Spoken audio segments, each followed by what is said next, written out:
3 signs na hindi na nagparamdam ang taong mahal mo. Una, pakiramdam mo ay walang malasakit o emosyonal na malayo kapag kasama mo sila.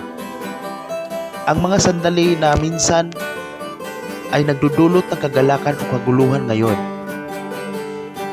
ay pakiramdam na flat o hindi mahalaga. Pangalawa, kakulangan ng pagnanais na komunikta, wala ka ng gana. Nagumugol ng oras sa kanila o makipag-usap gaya ng dati. Pangatlo, pagkairita o kawalan ng interes. Ang mga bagay na dati ay kaibig-ibig ay maaari na ngayong magdudulot ng pagkabigo o maaaring wala ka nang pakialam sa kanilang mga opinyon, kilos o presensya.